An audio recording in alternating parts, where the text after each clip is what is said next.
Silence ತುಂಬ ತುಂಬ powerful. ಸೈಲೆಂಟಾಗಿರಿ. ಆ ಸೈಲೆನ್ಸ್ನ ಅದು ಇದು ಯೋಚನೆ ಮಾಡಿ ವೇಸ್ಟ್ ಮಾಡ್ಕೋಬೇಡಿ, ಶಕ್ತಿ ಕಳ್ಕೊಬೇಡಿ. ಆ ಸೈಲೆಂಟಾಗಿ ಇದ್ದಾಗ ಮಾತು ಬರುತ್ತಲ್ಲ, ಅದು ಬಹಳ ಜವಾಬ್ದಾರಿಯುತವಾಗಿರುತ್ತೆ. ಸೈಲೆನ್ಸಿಂದ ಬರೋ ಮಾತು ನಿಮ್ಮನ್ನು ಬೆಳೆಸುತ್ತದೆ. ಅದನ್ನು ಕೇಳಿದವ್ರನ್ನೂ ಬೆಳೆಸುತ್ತೆ. ಅದು ಬಿಟ್ಬಿಟ್ಟು ಒಳಗಡೆ ಬಡಬಡ ಅಂತ ತಲೆಯಲ್ಲಿ ನಡೀತಾ ಇದ್ದರೆ, ಅಕಸ್ಮಾತ್ ಅದರಲ್ಲಿ ಕೋಪ ಇದ್ದರೆ, ಕೋಪದ ಮಾತು ಹೇಗಿರುತ್ತೆ ಅಂದರೆ, ಕೋಪದಿಂದ ಮಾತಾಡಿದ್ರೆ ಅದರಲ್ಲಿ ಆರ್ಗ್ಯುಮೆಂಟ್ ಆಗುತ್ತೆ. ಆ ಮಾತಿಂದ ಆರ್ಗ್ಯುಮೆಂಟ್ ಆದರೆ ಜಗಳ ಬರುತ್ತೆ. ಆ ಜಗಳದಿಂದ ಎನಿಮಿಟಿ ಬರುತ್ತೆ, ಶತ್ರು ಆಗ್ತಾರೆ.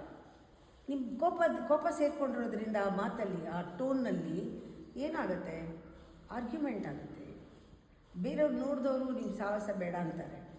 ಯಾಕೆಂದ್ರೆ ನಿಮ್ಮ ಮೇಲೂ ತುಂಬ ಪರಿಣಾಮ, ನೀವು ಪರಿಸರದ ಮೇಲೆ ಪರಿಣಾಮ ಬೀರ್ತೀರಲ್ವಾ. ಅದರಿಂದ ಮೌನವಾಗಿರೋದು ಬಹಳ ರೆಸ್ಪಾನ್ಸಿಬಿಲಿಟಿ. ಇದನ್ನು ಕಲಿಬೇಕು ನಾವು. ಆದಷ್ಟು ಮೌನವಾಗಿರೋದು. ಕೋಪ ಬಂದಾಗ ಮೌನ ಮಾಡಿ, ಆಮೇಲೆ ನಿಧಾನವಾಗಿ ಶಾಂತವಾಗಿ ಆಮೇಲೆ ಮಾತಾಡಿ.